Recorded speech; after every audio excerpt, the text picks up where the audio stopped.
الأرض ينبوعا أو تكون لك جنة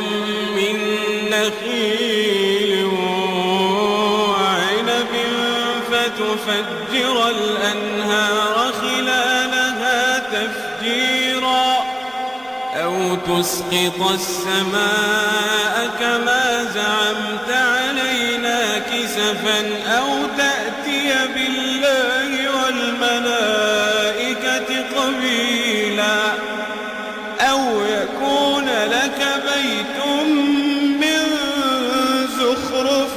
أو ترقى في السماء ولن